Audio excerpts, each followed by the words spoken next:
Well, without any further ado, I would like to introduce our first speaker tonight. He is also a radio show host, and I'll let him give you the details on that. And so here you have it, Mr. Jack Otto.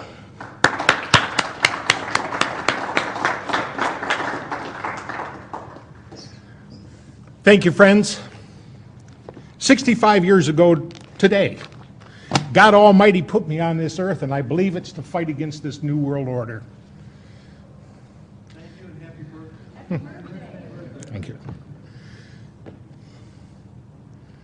We are being cornered like cattle into a pen, squeezed down,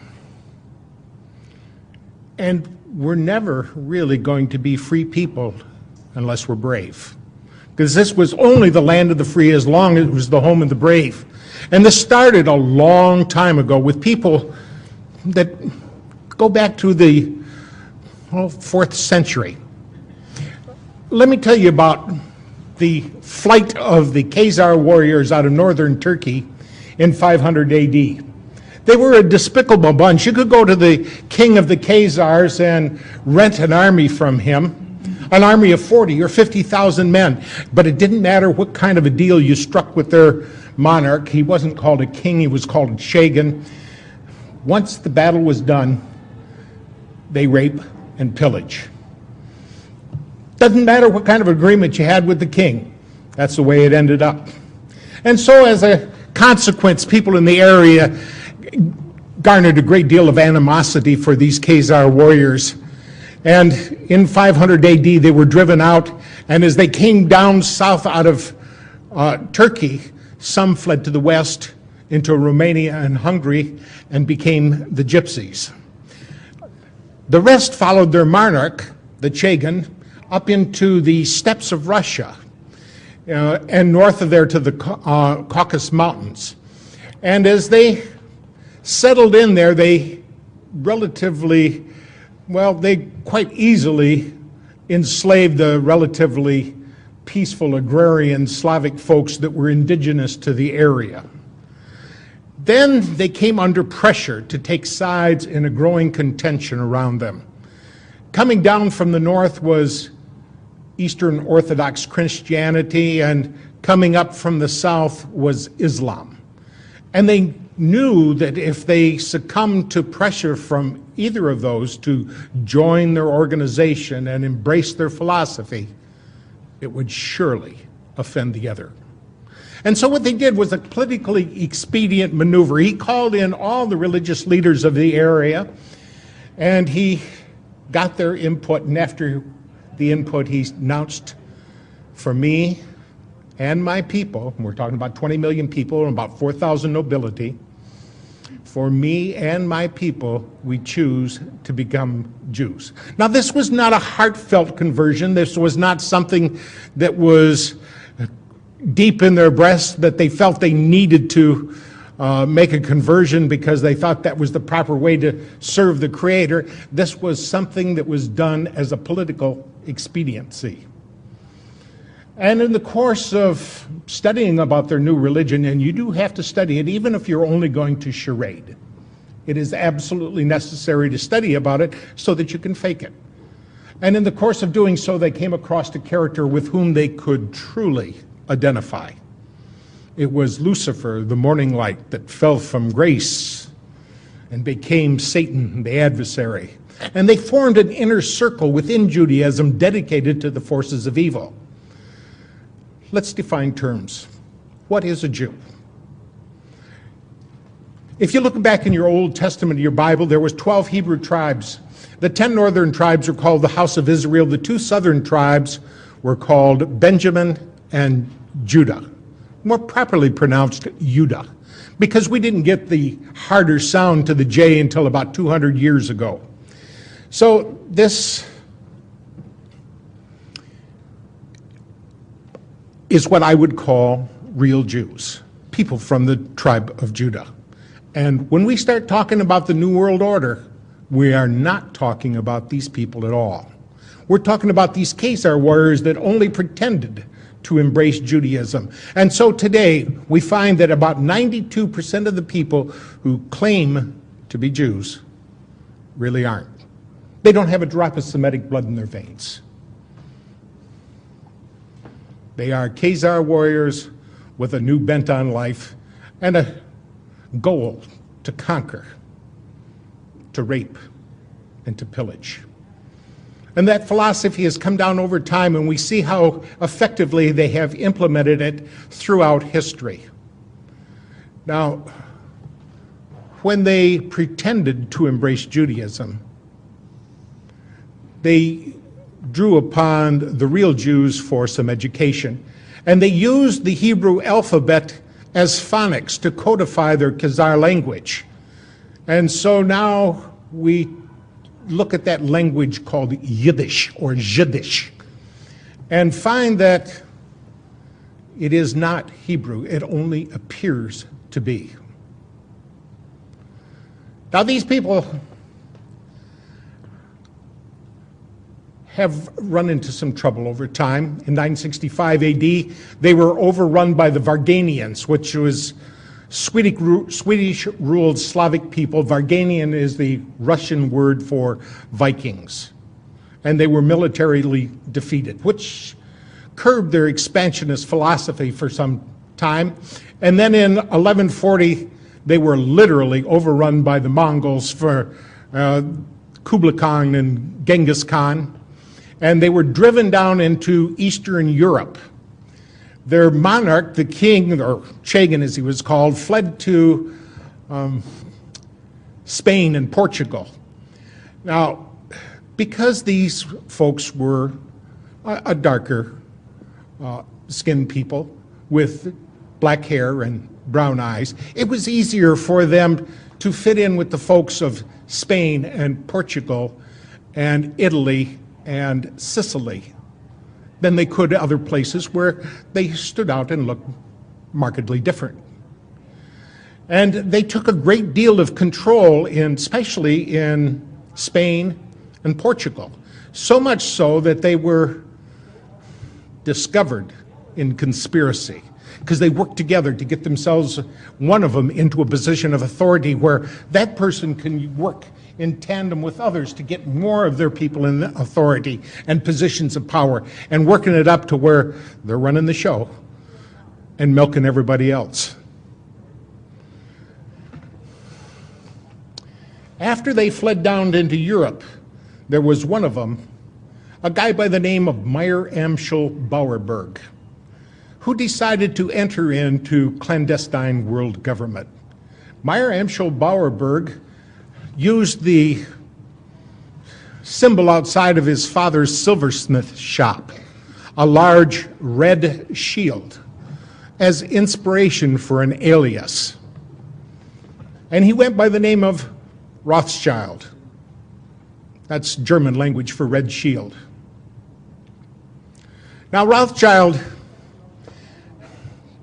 was born in 1743, and when he was in his late 20s, he formulated a financial enterprise with 12 other entrepreneurs with the dedication, with the interest and the intent of conquering everybody and everything. They were going to do it with fractional reserve banking, and that turned out to be a very successful tool.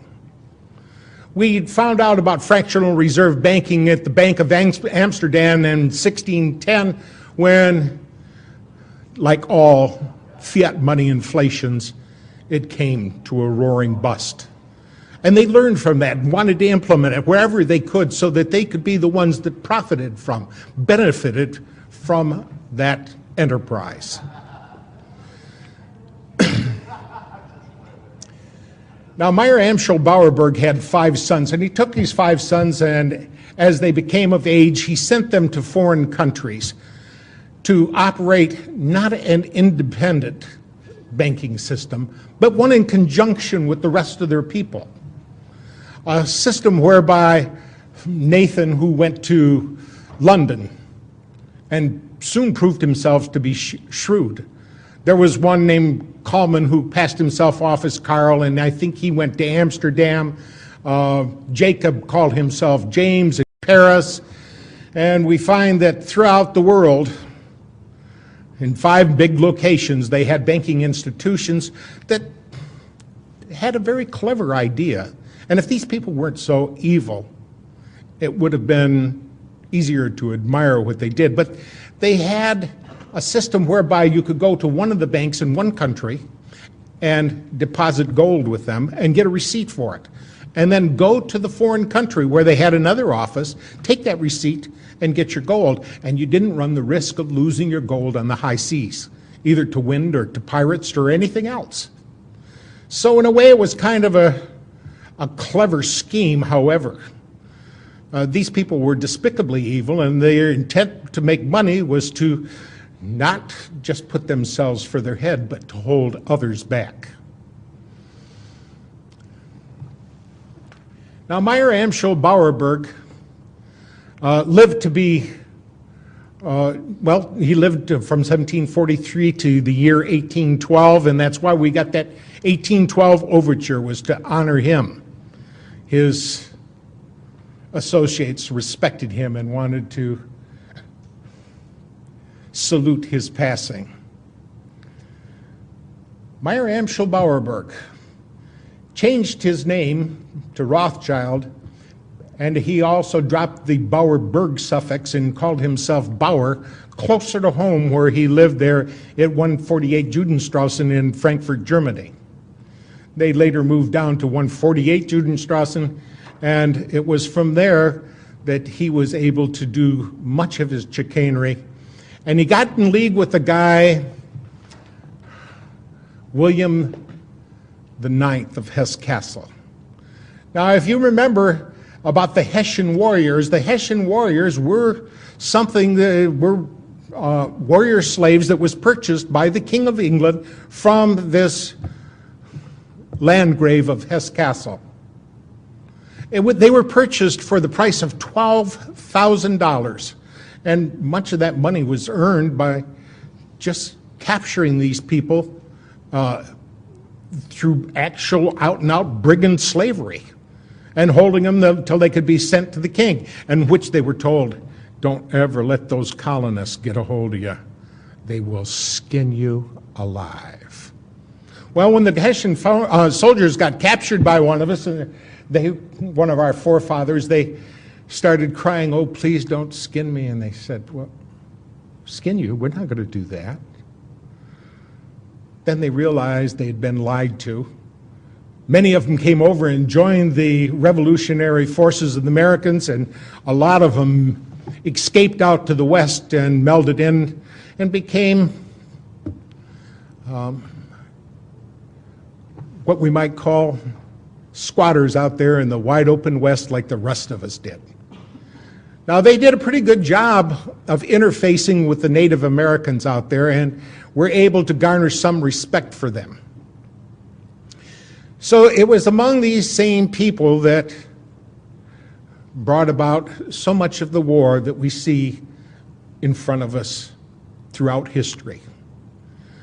It was fomented primarily for profits, and to scare us into believing that the only way that we could circumvent this war, to get this behind us, is if we were to form a league or United Nations. Now, the first attempt was when they had their man Napoleon. Now, Napoleon was the Emperor of France, but he came from Corsica, and it was shortly after Corsica was brought into the French Empire that he was given the nod to become the emperor and to engage his war. Now, this was shortly after that French Revolution. You know, I'm going to go back and take a step back here and talk about that French Revolution for a moment. See, it was shortly after a man named Adam Weishaupt, in May 1st of 1776, formulated an organization called the Illuminati. This was done on behalf of Baron Rothschild, and it was for the express purpose of fomenting their plans and executing their goals for conquest. Now, Adam Weishaupt encapsulated a game plan to bring about this world government, and in this game plan he had it mentioned in there that they were to take France in the year 1789. Now, these plans were formulated into writing and translated by one of the Ingolstadt University professors, one of Professor Weishaupt's cohorts, a guy by the name of Xavier von Zweck. Now, Zweck translated these into French so that they could be taken to Paris and Silesia. Now, there was a courier, a guy by the name of Lanz, who had been an evangelist minister, but quit God and decided to become an Illuminati agent and a courier, and he was taking these materials by horseback through Bavaria. In a place called Regensburg, he was struck by lightning, and it killed both him and his horse. And people found this man, this dead man, and his horse with documents in the pouch, and these documents were passed up the chain of command to the Elector of Bavaria, who got to wondering, is there really a game plan out here to conquer the whole world? So he staged simultaneous raids on Rothschild's associates, primarily on Weishaupt's associates, and found a great deal of corroborating evidence, enough to convince them that there truly was a game plan out there to take the whole world. And there were 6 points to their game plan. They wanted the abolition of all religion, the abolition of property rights, of inheritance, and the worst one was down at the bottom of the list, the abrogation of the family. Now, we can see how that was implemented in Red China.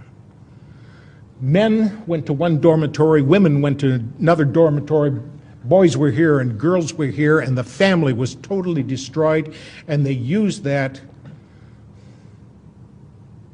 to brainwash those people. When you got kids with no control over them except the one facilitator or his associates, the children are at their mercy. And it's planned for here, for us, for our children, for our grandchildren, our great-grandchildren. They intend to show no mercy. Now, this formulation of the Illuminati led them down the road to this game plan wherein they are working diligently to take over the whole world. And in the course of doing so, when this courier was found, the Elector of Bavaria, one Theodor von Dalberg, decided after he staged those simultaneous raids that he was going to contact every head of church and state in all of Europe and gave them a translation of the documentation that was found in the pouches of that dead courier, that apostate minister named Lanz. And so it was after the Napoleonic War when Napoleon ran into Lord Wellington at Waterloo and was stomped. Now, this would have been a big setback for Mr. Rothschild, but Mr. Rothschild had one of his associates following the war along. And this associate sent a message back to him by carrier pigeon. And the carrier pigeons let him know that Wellington had won. So what he did was he was in Paris at the time, and he jumped in a boat, and he had some men take him through some terribly dangerous seas. Too bad he didn't get it right then and there, but nevertheless, he made it to the other shore, to Great Britain, and he sold all of his British financial securities. And then he started acting all so scared, and let the rumor out that Napoleon had won. Well, if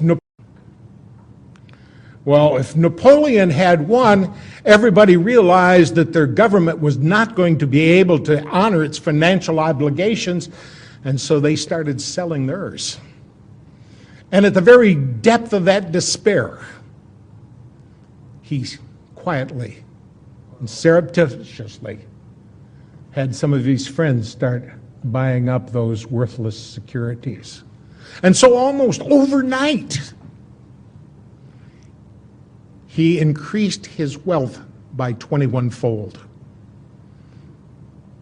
Now, it was time to disappear for a little while. He wasn't really popular because he had put out a false rumor that Napoleon had won. And when people found out that Napoleon hadn't won and they'd sold their government securities based on a lie, they were a little bit disappointed. But Baron Rothschild was in a position now where he could force a reformation of the Bank of England and cause his people to be put in positions of power and authority. And so, as a consequence, it turned out well for him. It turned out way too well for him. So it was after this Napoleonic Wars that they had this big meeting in Vienna. The Rothschilds had his dignitaries assemble others from around the world, and they said, it is the scourge of war that plagues us. And if we're ever to get rid of this scourge of war, we're going to have some kind of Congress where nations can come together and we can live through this modern age. One of the attendees was the Tsar of Russia. And he remembered the documentation that he had gotten from the Elector of Bavaria, and he had studied it. And he knew about this program by the Illuminati to take over the whole world. And he got up in the middle of that meeting and he denounced the whole process. He pointed out that it was Weishaupt's plan to overthrow all governments and religion and take over the world on behalf of his organization. And he was the man personally who shot down the Congress in Vienna, and Rothschild hated him for it. And he swore that he or his heirs one day would destroy the entire Romanov family. And we saw that happen. Well, it was before our times. We didn't personally get to see it happen, but we sure have a recording of it in our history books. That in November 8th of 1917, I believe it was, that they went in and took over, killed the entire Romanov family, the Tsar and all his children. There's some speculation that one daughter, Anastasia, got away, and another son is alleged to have gone off over to Poland and become a military officer under an assumed name. There's lots we don't know about what went on. Lots we probably never will know about what went on. Because everything has been based on deceit and lies, and we find ourselves boxed into corners based on these untruths.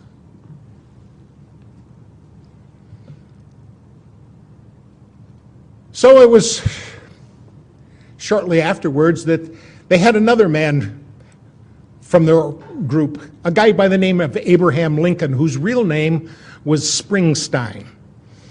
And Abraham Lincoln Springsteen went about fomenting the Civil War here. I'd like to call it the War of Northern Aggression because we've been lied to about that so much. We were told that was a war over slavery, but it wasn't.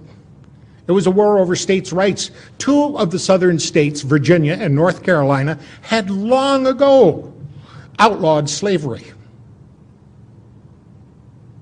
And yet, it was used to rally northern forces. You know, that's the kind of thing I'd be willing to take part in. I would like to stop slavery wherever it could be found. And I'm sure it appealed to a lot of people to put an end to that despicable act of holding another human being like you would an animal and making them work for whatever you feel like giving them. Now, Abraham Lincoln had right in his cabinet a guy by the name of August Belmont. And August Belmont wasn't his real name. His real name was Schoenberg. He was a Rothschild agent. And down in the other camp, they had a Rothschild relative, a guy by the name of Judah Benjamin, who was the head of the secret police down there. And after that, Abraham Lincoln resented his involvement with these people. And he made a speech in which he said, I feel at this time more fear for my nation than any other time, even during the war. An era of corporations has been enthroned and corruption will grow in high places. And we will end up with the wealth of many aggregated in the hands of the few. Now his resentment resulted in action, and he decided he was going to issue greenbacks. He'd had enough of working with these people, and they would not put up with that. So they sent in one of their own, a guy by the name of John Wilkes Booth, a bad actor, who dispatched Abraham Lincoln so that, and it was done in conjunction with the Jesuits. See, there are so many of these Illuminati organizations out there. The one we just described by Adam Weishaupt was called the Bavarian Illuminati.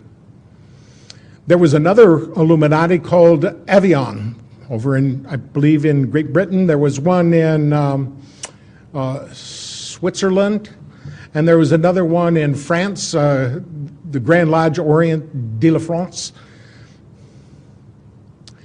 And there's a very important one called the Alumbrados that was formulated in Spain. Now the Alumbrados is Spanish for enlightened ones. And the Alumbrados only existed for about 20 years before they changed their name. They changed their name to the Society of Jesus. They called themselves the Jesuits, and they pledged themselves as the protectorate of the Pope. And when you got the Illuminati protecting you, it's the kiss of death. Well, we find about the time that this Civil War was over, there was a guy who had been born in Boston, Massachusetts on December 30th, 1809, a guy by the name of Albert Pike. He was an impressive intellect. He was a Harvard graduate back when it really meant something. He was the master of 16 languages, and he was a despicable son of a...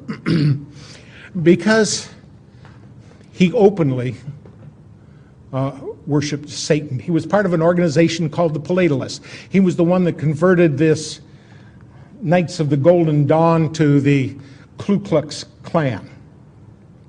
And he was the author of a book called Morals and Dogma. It is the most revered text among the Masons. And in this text on page 321, Albert Pike said, "It is Lucifer, the morning light, whose seething energies you must learn to control or implement." So it was this Albert Pike, the same guy that wrote a letter to his superior in the Illuminati, a guy over in Europe by the name of Giuseppe Mazzini, who was the revolutionary leader. And Giuseppe Mazzini also happened to be the founder of the mafia.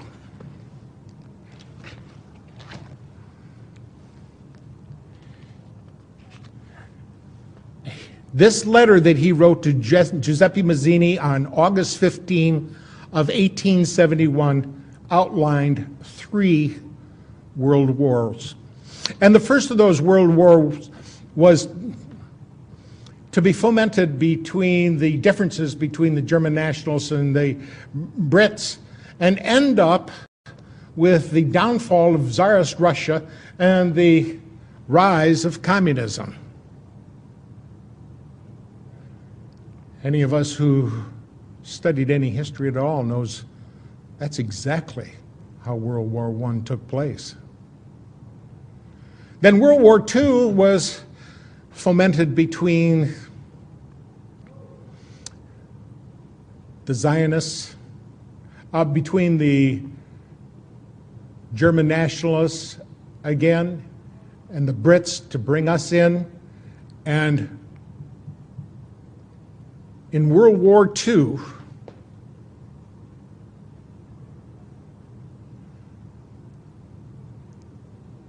Israel was to be born. And the Zionists were given power.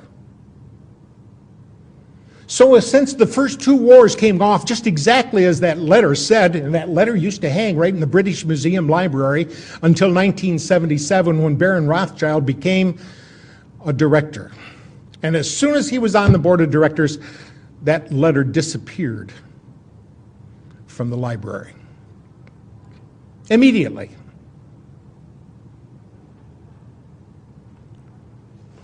But since that letter so clearly delineated the first 2 world wars, I think we have to look at it seriously and take it to heart when it says in there so clearly that the Third World War will be fomented between the Zionists and Islam. Does anybody see that materializing today? Every place we look, we can see it happening. And we can see that the power they have here in this country to run things and to pull the nastiest little scams, and America believes it. Because they don't realize who it is that owns the newspapers. They don't realize who it is that owns the television. And sometimes they don't care. As long as there's going to be football on the Monday night and I got beer at hand, that's all that counts. Well, at least for a lot of people. And I think once they find that they have let their children and their grandchildren slip into tyranny, they may regret it. But regrets never come at the beginning, they always come at the end.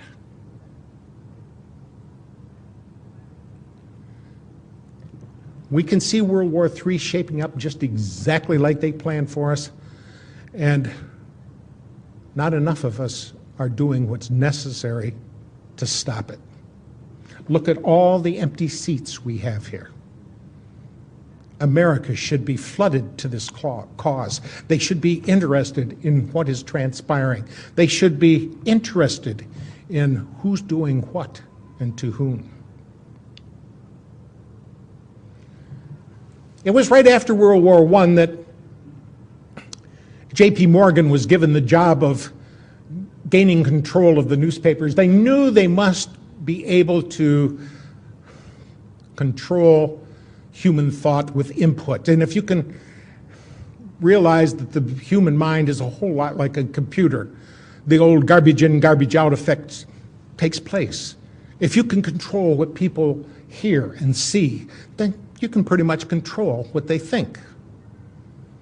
And they were able to utilize newspapers and now radio and television for just exactly that purpose. Now, there were 78 newspapers, major ones, that they really needed to get control of, but J.P. Morgan thought if they got 25 of them, that would be enough to control things, but it wasn't. They realized soon afterwards that they had to get all of those newspapers under their control, and we got the likes of guys like David Rockefeller, who announced that he wanted to thank the people of the Washington Post and the New York Times for respecting their pledges of discretion at the CFR and Bilderberger meetings.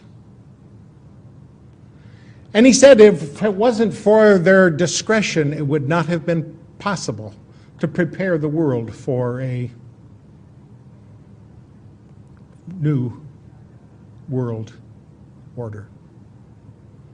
Oh, we heard George Bush say that a lot, didn't we? George Bush Sr. He was always talking about New World Order. When he went into Iraq, he said, this is much more than about one small country. This is about a big idea, about a new world order. There's a lot of people don't even know that on the back of their dollar bill where they see that all-seeing eye of the pyramid, what that means. They don't realize that's occult symbolism that was put in by these Satanists during the Roosevelt administration by his vice president, a guy by the name of Wallace. They don't speak Latin, so they don't realize that Inuit Coepitus up at the top says announcing our enterprise. They don't realize down at the bottom of the pyramid where it says Novus Ordo Seclorum, what they're talking about is Novus is new, Ordo is order, Seclorum is world, the entire world minus God. So we're talking about a new world order without God.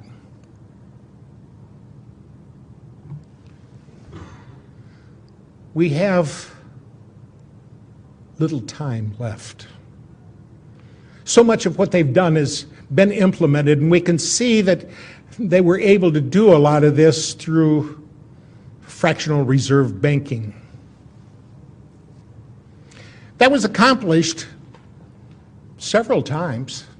We had central banks here in America, even when they weren't supposed to be, when the people were against them.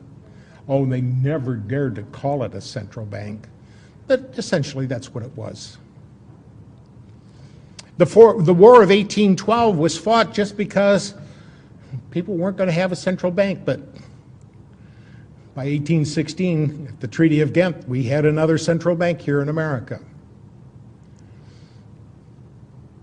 Through this fractional reserves, they are able to change prosperity and poverty. It's all done through the discount. If you lower the price that you lend to the member banks, they can in turn lower the price that they lend to their banks, who in turn can lower the price that they lend to people. And if it's low enough, people are going to go out there and borrow money and use it and get themselves trapped, not realizing how badly they are pinned in. Because all it takes is a little change on that lever and they start taking money out of the system. And when they take the money out of the system, it becomes sluggish. Just like you, if somebody took 1/3 of the blood out of your body, it would affect you. Well, that's what happened here. They told us that the Great Depression was brought on by people who were investing in the stock market on a shoestring. And because they had only 10% down, they had great marginal swings caused by the leverage of that debt. But the real truth of the matter is, the thing that really brought it down was they removed 1/3 of the money from circulation. So with that lever, they can move things up and down, and as goes up, people run out, oh, prosperity is here, let me jump in on the bandwagon and get my fair share, and about the time they do, about the time they think they're leveraged up and ready to roll, so they're going to make some money with their new business, all they got to do is lever it back down. And then they go in and collect through forfeiture. Do you know how many homes are being scooped up by the banks right now? I think it's so close to the end time game here, that some of these smaller bankers are going to find out that they're getting pinched in this thing too. See, it's only the fattest of the fat cats that they really intend to have survive and prosper. They're trying to wipe out the whole middle class. I don't feel like I'm middle class anymore. I feel like I have been reduced to the impoverished. Life is not the same as it used to be. We just do not have the same kind of prosperity that we once had. And if they can have their way, and I see no reason why people in authority with as much power and leverage as they've got, it's going to be difficult to stop them from having their way. We're all going to be reduced to abject penury. Life where you won't have two nickels to rub together. You may have a whole pocket full of $1-million bills to rub together, but they won't buy anything. Now, after World War I, they had this big conference in which they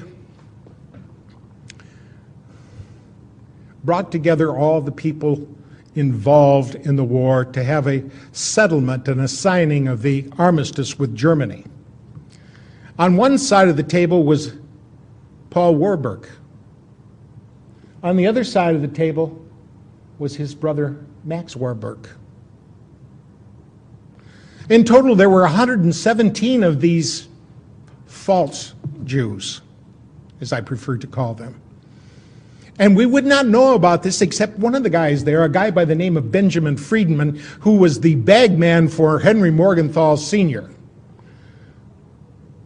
He became a Christian, and he decided he could not live with the secrets that he held, and he started talking about what had transpired, what the real game plan was, who was involved in it, and what their plans were for our future.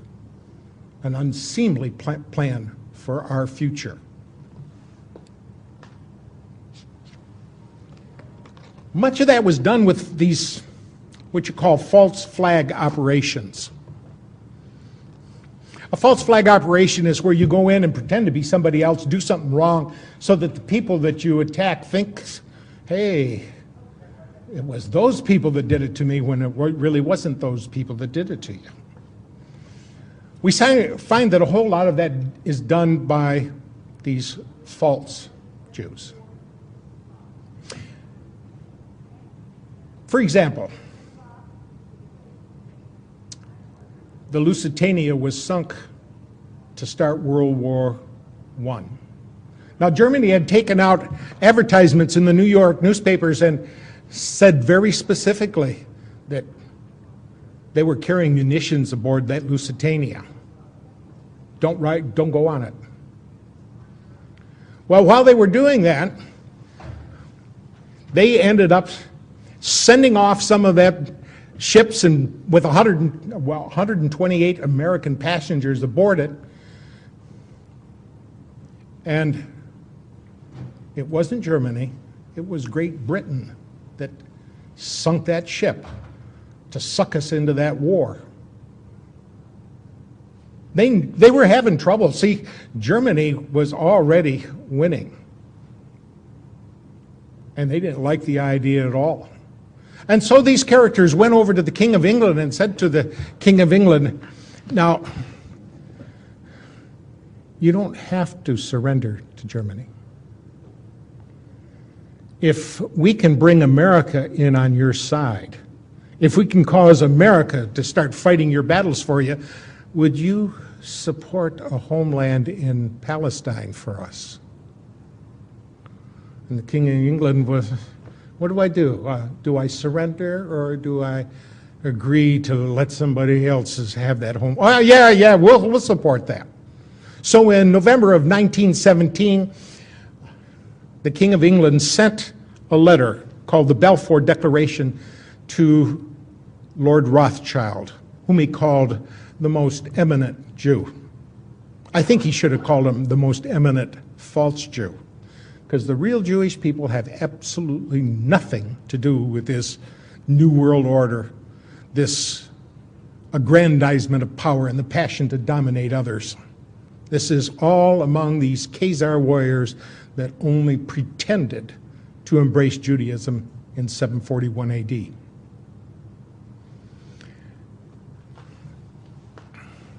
We find that as time went on, that we run across some of these things that these characters have done. And it was in May of 1919 at Dusseldorf, Germany, that the Allied forces obtained a copy of the Communists' Rules of Revolution. Now, you got to remember that communism was their front, too. When we find out the names of some of these characters, you realize, yes, this web is more intertangled than what you might realize. And we find that some of the characters, like Karl Marx, his real name was Kissel Moses Mordecai Levy. Karl Marx was just an assumed name. And he worked with people over there like Lenin, whose real name was Ulanov, and the commissar of the Red Army and Navy, called Leon Trotsky. His real name was Lev Davidovich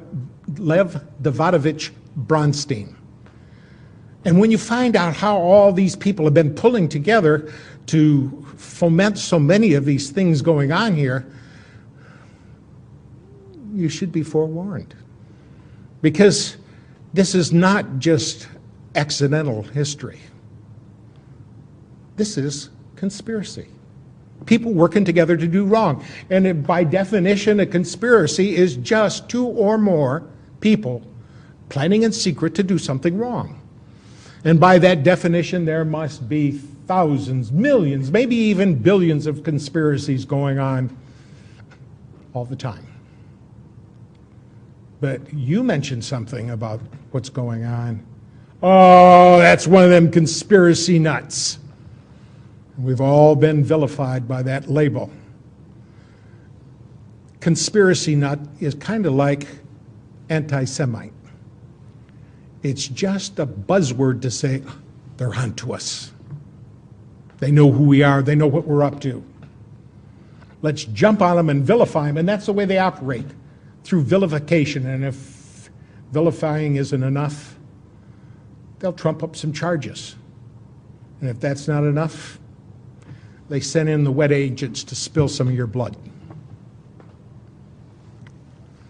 Well, in Dusseldorf, Germany, the communist revolution, rules of revolution came to light, and in 1946, a U.S. Attorney General obtained a copy of the same rules from a known member of the Communist Party. And today, these same rules are in effect, and I want you to compare these concepts with modern occurrences. There's three of them, ABC. A, corrupt the young. Get them away from a religion. Get them interested in sex, make them superficial, and destroy their ruggedness. We sure have a lot of wimps today. A lot of these young kids coming up just don't seem to have what it takes anymore. But they've been through the public fool system. They've been nurtured by their television. And it's hard to think anymore. It used to be when you went to school, they taught you how to think. Now you go to school, they teach you what to think. B, get control of all means of publicity. Thereby, and there's 7 parts to that, get people's minds off their government by focusing their attention on athletics, sexy books, plays, and other trivialities. And boy, have we become trivial. 2, divide the people into hostile groups by constantly harping on controversial matters of no importance.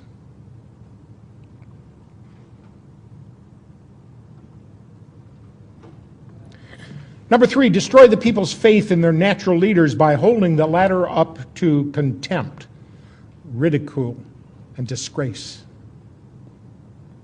4, always preach true democracy, but seize power as fast and as ruthlessly as possible.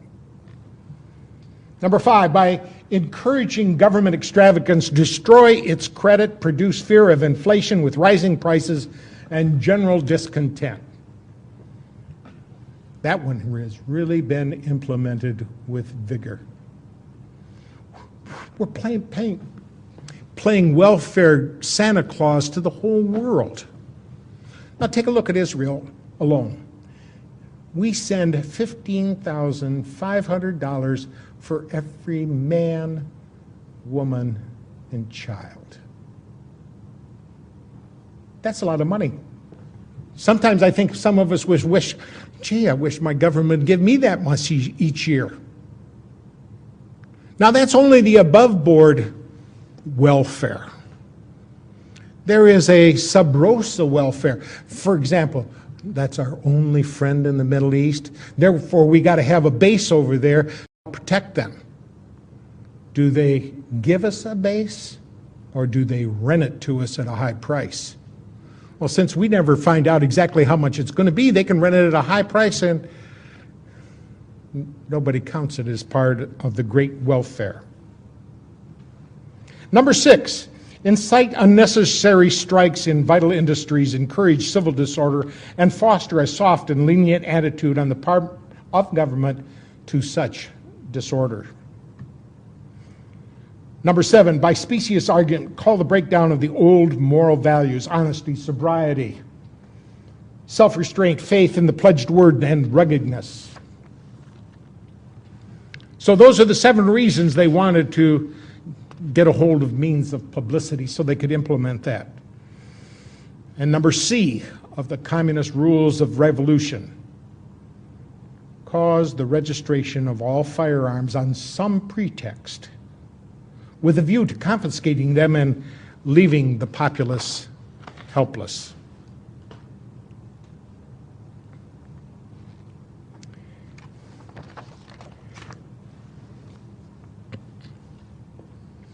So many of these false flag operations have gotten us into big trouble.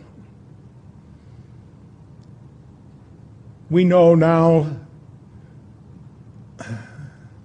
that ship, I think it was the Maine, that was sunk down there in Cuba. We were told it's because the Spanish had mined the harbor, but we now know that the explosion took place inside the ship.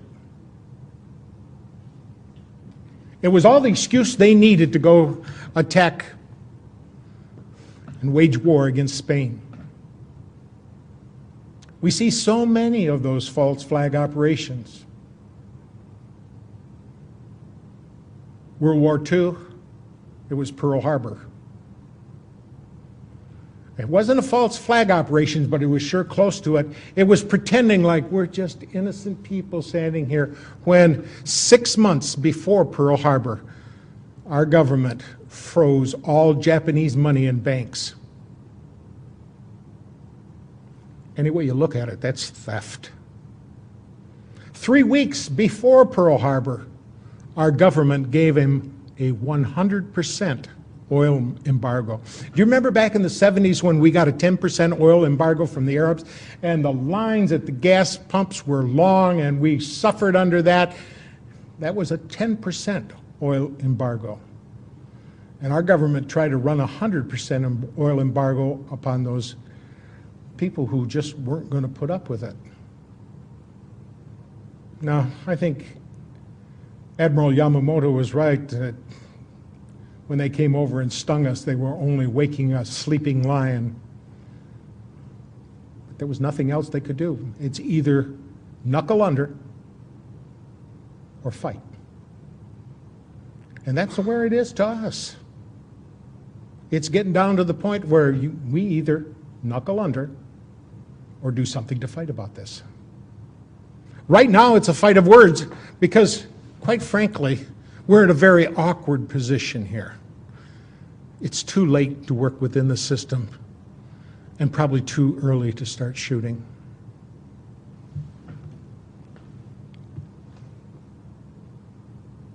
And I think there's a whole lot of us here in America that really and truly are gutless. And it's only going to be the land of the free as long as it's the home of the brave.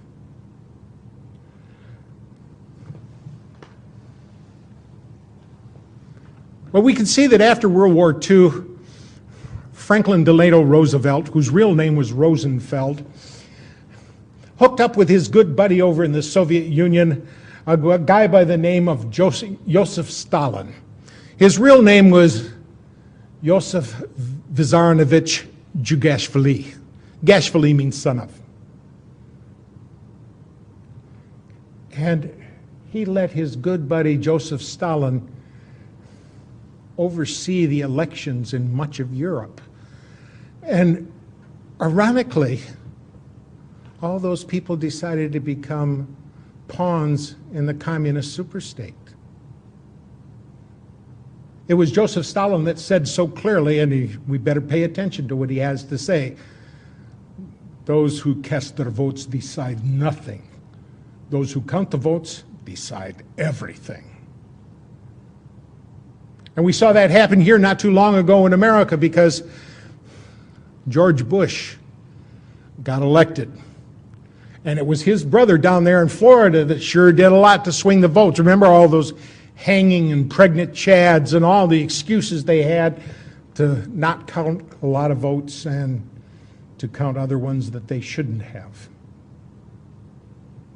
And that reared its ugly head here again in 2004 because down in Ohio, the people who were in charge of the election commission said to the people who were bringing in the voting machines, all right, open up your voting machines before the polls start here because I want to see ahead of time that all the registries are set to zero, that there are no names inside. And they said, oh no, you can't look inside these machines. It's for security. It's for the sanctity of the vote. We must not let anybody look in the machines. And they said, we're the ones in charge of seeing whether or not the sanctity of the vote is taken care of.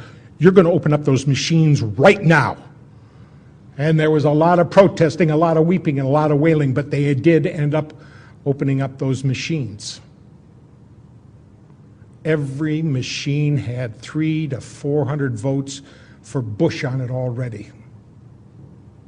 It was a big deal down in Ohio. It was on television, it was in the newspapers, but it just didn't make its way around the rest of America. Why? Who owns the newspapers? Who owns the television? Who owns the radio?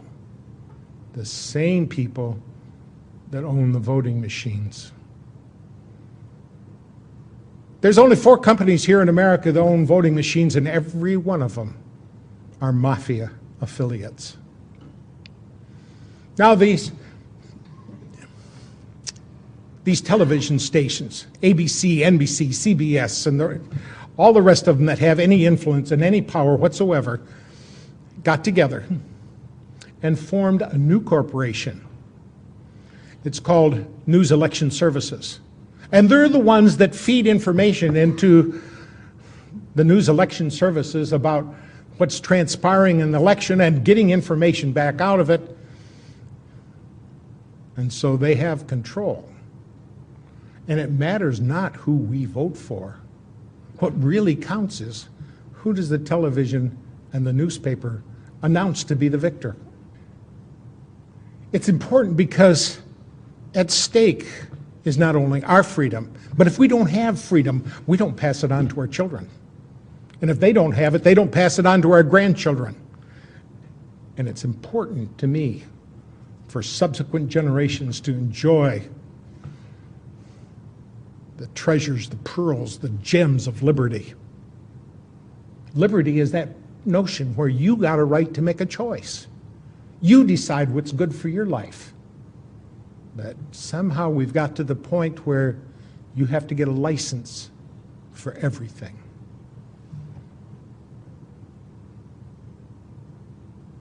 But as long as the people don't speak up, as long as we don't do what's necessary to inform the others around us, as long as we act lethargically rather than robust and animated champions of liberty, it'll slip right through our fingers. I have to ask you, are you willing to crank it up? Are you willing to pass out more DVDs? Are you willing to talk to more people? Are you willing to do what's necessary to safeguard our Constitution? For it was, I think it was Daniel Webster that said, safeguard your Constitution, for miracles do not cluster. What has happened once in 6,000 years may never happen again. And if the American Constitution goes down, there will be anarchy in the world. Let's safeguard it like it's precious. Thank you.